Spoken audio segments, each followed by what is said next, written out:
प्रत्येकजण आपलं मागणं मांडत असतो, कारण हे दैवत असं आहे की जे आपल्याला हक्काचं आपल्या जवळचं वाटतं. आणि म्हणून तर या जवळीकेच्या म्हणजे जवळीक जी भावना आहे त्या जिव्हाळ्यातनंच आज सगळीकडे बाप्पांचं आगमन जोरदार उत्साहात केलं जात आहे, स्वागत त्यांचं केलं जातं. देशातील पहिला सार्वजनिक गणपती अशी ओळख असलेल्या भाऊरंगारी गणपतीची प्राणप्रतिष्ठा प्रसिद्ध गायक कैलाश खेर यांच्या उपस्थितीत पार पडली. भाऊरंगारी गणपतीचे उत्सव प्रमुख पुनीत बालन यांच्या हस्ते ही प्राणप्रतिष्ठा करण्यात आली. भाऊरंगारी गणपतीचं यंदा हे 133वं वर्ष आहे. भाऊरंगारी यांच्या संकल्पनेतून ही मूर्ती साकारण्यात आली.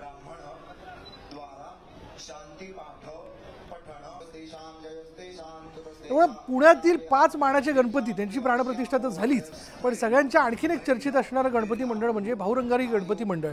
यावेळी ही प्राणप्रतिष्ठा करण्याकरता, मूर्तीची प्राणप्रतिष्ठा करण्याकरता गायक कैलाश खेर यांना आमंत्रित करण्यात आलेलं होतं. आणि त्यामुळे अर्थातच मोठ्या थाटामाटात हा सगळा प्राणप्रतिष्ठा सोहळा जो आहे तो पार पडलेला. विधिवत मंत्रोच्चारामध्ये कैलाश खेर हे तब्बल 1 नाही 2 तास या ठिकाणी या सगळ्या भक्ती सोहळ्याचा आनंद घेत होते. आणि त्यांनी या पूजा विधीच्या माध्यमातून आपली सेवा देखील बाप्पांच्या चरणी जी आहे ती रुजू केलेली आहे. आणि यंदा हे गणेश उत्सवाचं म्हणजे या गणपती उत्सवाचं या मंडळाचं 133वं वर्ष आहे.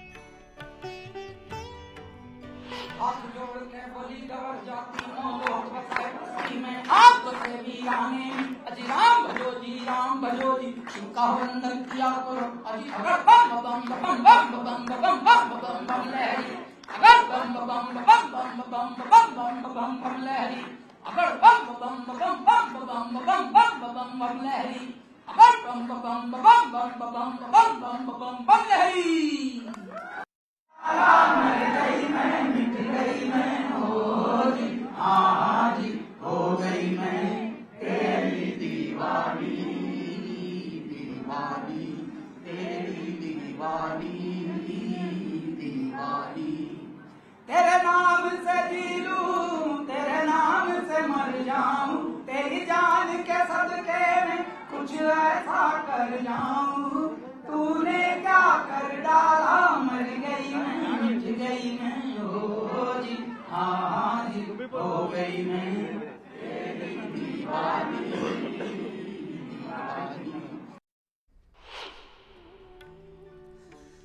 यानंतर बघूयात पाषाणात कोरलेल्या पुरातन शिवालयात अखिल मंडई मंडळाचे शारदा गणपती बाप्पा विराजमान झालेले आहेत. मंडळाच्या वतीने यंदा दगडावर कोरलेल्या लेण्यांमधील महादेवाचं भव्य शिवालय साकारण्यात आलं. यामध्ये महादेवाची भव्य पिंड आणि त्यावर सतत जलाभिषेक हे सजावटीचं विशेष आकर्षण आहे.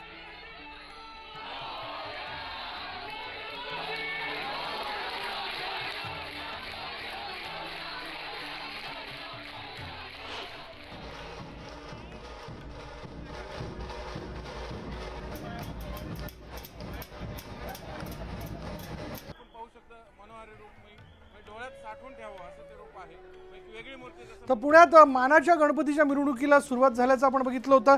आणि अर्थात ढोल ताशांच्या गजरात मोठ्या थाटामाटात तुळशीबागेत बाप्पा विराजमान झालेले आहेत. कृष्णकांत गोयल यांच्या हस्ते तुळशीबागच्या गणेश मूर्तीची प्राणप्रतिष्ठा करण्यात आली.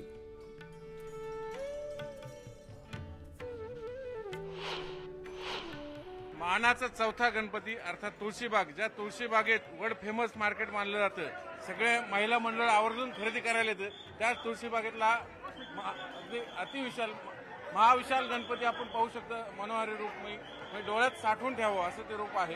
एक वेगळी मूर्ती, जसं मुंबईचा लालबागचा राजा आहे तसा पुण्याचा तुळशीबाग आहे असं म्हणलं तर वावगं ठरणार नाही. आपल्यासोबत नितीन पंडित सर आहेत. काय सांगाल सर, त्यांना काय? गणपती बाप्पा मोरया.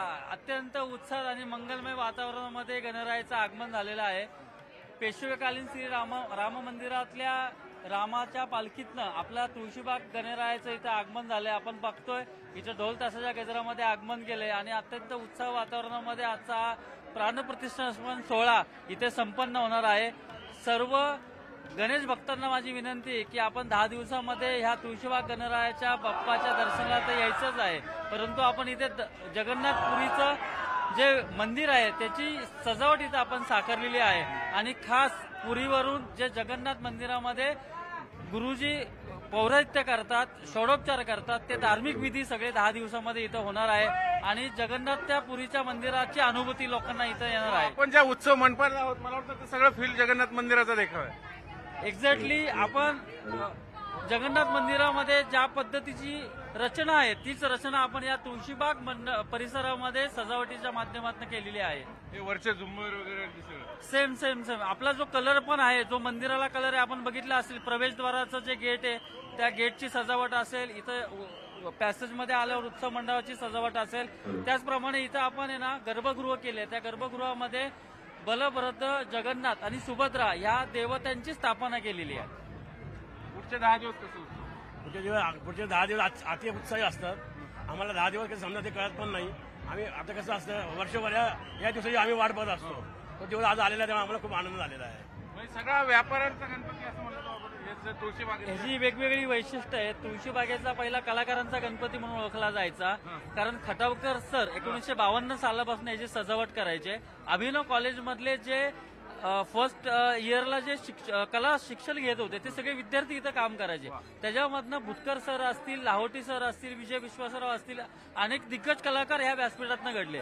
त्यानंतर तुळशीबाग बाजारपेठ म्हणून प्रसिद्ध झाली आणि या बाजारपेठामध्ये ह्या व्यापाऱ्यांचा गणपती म्हणून प्रसिद्ध झाला. आणि या व्यापाऱ्यांची इथं एवढी श्रद्धा आहे की त्याच्यामध्ये आपण बघतो की तिथं चांदीच्या अलंकाराने आभूषित झालेलं आहे. जवळजवळ 250 किलो चांदरी या तुळशीबागेतल्या व्यापाऱ्यांनी या गणपतीला अर्पण केलेली आहे.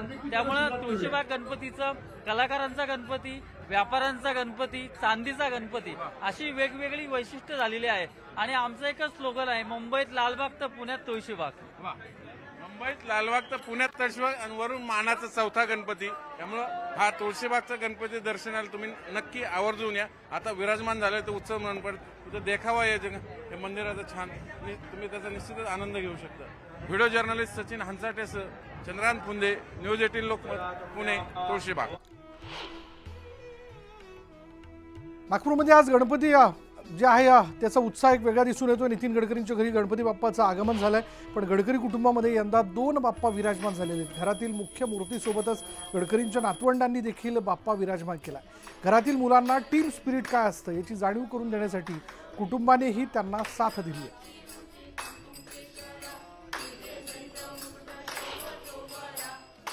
बाप्पा आणि लहान मुलं हे समीकरण जगप्रसिद्ध आहे. लहान मुलांचा आवडता हा बाप्पा, कारण बाप्पा हा विद्येची देवता म्हणून देखील प्रसिद्ध आहे. त्यामुळं विद्येला प्रसन्न करण्यासाठी जे आहे ते लहान मुलं साधारणतः बाप्पांच्या प्रेमात पडतात. आणि या गणेशोत्सवात तर बच्चे कंपनीची वेगळीच धमाल असतं, वेगळीच मस्ती असतं, कारण बाप्पांचा आवडता मोदक हा साधारणपणे सर्वच लहान मुलांना आवडता असतो. आणि त्यामुळे बच्चे कंपनींसाठी गणपती बाप्पा हा वेगळाच आवडीचा विषय. आणि हा आवडीचा विषय नागपूरमधले केंद्रीय मंत्री नितीन गडकरी यांच्या नातवांसाठी देखील वेगळा नाही.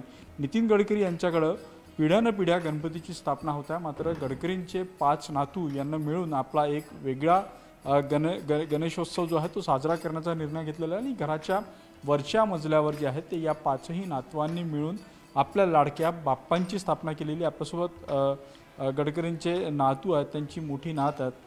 मला सांग, तुझ्या दृष्टीनं तुझा बाप्पा कसा असतो आणि आता तू तुझा वेगळाच बाप्पा स्थापन केलेला आहे? दरवर्षी आमच्याकडे गणपती बाप्पा जेव्हा येतात त्यावर्षी आम्हाला खूप एक्साइटमेंट, क्युरिओसिटी राहते. दरवर्षी येतो तरी पण राहतेच. पण यावर्षी आम्ही एक दिवस शाळेत जात होतो तेव्हा सगळे आम्ही जेव्हा सोबत ब्रेकफास्ट करत होतो तेव्हा काकूने एक आयडिया प्रपोज केली की तुम्ही सगळेजण एक वेगळा गणपती बसवू शकता. कारण की आपल्याकडे जो गणपती असतो त्याच्यामध्ये कुळाचाराचा असल्यामुळे डेकोरेशन थीम वाईज किंवा थोडेसे रेस्ट्रिक्शन्स असतात.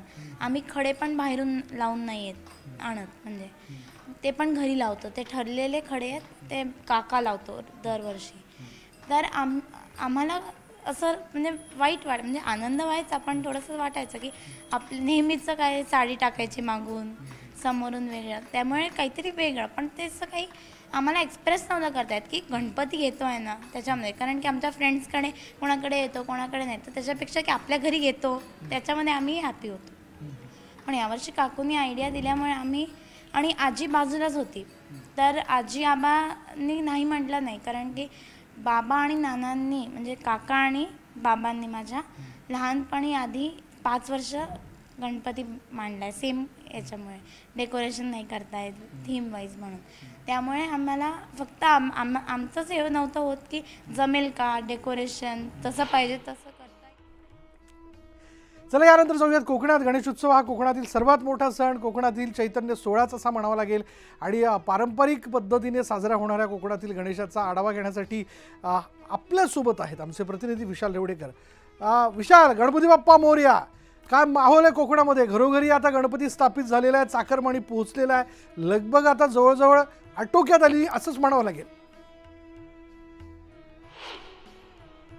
विशाल, जर निश्चितपणे पाहिलं तर सिंधुदुर्ग असेल, तळकोकण असेल, रत्नागिरी असेल, रायगड असेल, या संपूर्ण जिल्ह्यामध्ये गणेशोत्सवाचं धूम जी आहे ती सर्वत्र पाहायला मिळते. आपण वेळोवेळी या अपडेट जे आहे ते देतोच आहे. मात्र जर आपण पाहिलं तर या ठिकाणी घरगुती गणेशोत्सव जो आहे तो मोठ्या प्रमाणात साजरा केला जातो आणि याला एक विशेष महत्त्व म्हणजे या ठिकाणी प्रत्येक घरामध्ये जर आपण जिथे जिथे जाऊ त्या ठिकाणी प्रत्येक घरामध्ये असे गणपतीची मूर्ती जी आहे ती आपल्याला पाहायला मिळते. आपल्याला जर पाहिलं तर प्रत्येक येणारा चाकरमानी जो असतो तो दूरदेशी जरी असेल, कुठेही अगदी परदेशात असेल तर तो लाडक्या बाप्पाचं दर्शन घेण्यासाठी सिंधुदुर्गात येतो, तळकोकणात येतो. त्या बाप्पाच्या दर्शनाला दर्शन घेतल्यानंतर तो पुन्हा एकदा मार्गस्थ होईल. मात्र हा गणेशोत्सव जो सण आहे हा सण साजरा केल्याशिवाय कुठलाही कोकणी माणूस राहत नाही आणि मिळेल त्या गाडीने, मिळेल त्या ट्रेनने, मिळेल त्या वाहनाने हा कोकणी माणूस आपल्या जिल्ह्यामध्ये परतताना पाहायला मिळतो. जर आपण पाहिलं तर या ठिकाणी आपण एका घरामध्ये आहोत आणि या ठिकाणी गणपतीची जी सजावट केलेली आहे ती देखील आपण पाहू शकतो. कशा पद्धतीची विशाल, अगदी सामान्य पद्धतीत असेल किंवा पारंपरिक पद्धतीत असेल, प्रत्येक ठिकाणी वेगवेगळे मूर्ती ज्या आहेत त्या आपल्याला पाहायला मिळतात. आपल्यासोबत या कुटुंबातील आपले जे घरगुती माणसं आहेत त्यांच्यासोबत बातचीत करूया. काय सांगाल, कसा आनंद व्यक्त करतात? गणेशोत्सवाची चाहूल लागली की प्रत्येक चाकरमानी हा गावी येत असतो. प्रत्येक घराघरामध्ये कोकणात गणपती असतो आणि एकत्र सगळेजण येऊन हा गणेशोत्सव साजरा करतात. जसं आजच्या दिवसाला महत्व आहे तसंच गौरी गणपतीला इथे महत्व आहे. लाडक्या बाप्पासाठी वेगवेगळे पदार्थ इथे बनवले जातात. मग लाडका जो मोदक आहे, बाप्पाचा आवडता पदार्थ आहे, तो अगदी आवर्जून इथे बनवला जातो आणि प्रत्येकाचा जो उत्साह असतो तो वाखाणण्याजोगा असतो घरात. मला सांगा किती अशाच प्रकारे आपण भाविकांशी संवाद साधणार आहोत आणि त्याचबरोबर गणपती बाप्पा मोरयाचा जयघोष करणार आहोत. यानंतर इथे वेळ झाली का ब्रेकची. ब्रेक घेऊयात. पहा फक्त न्यूज 18 लोकमत.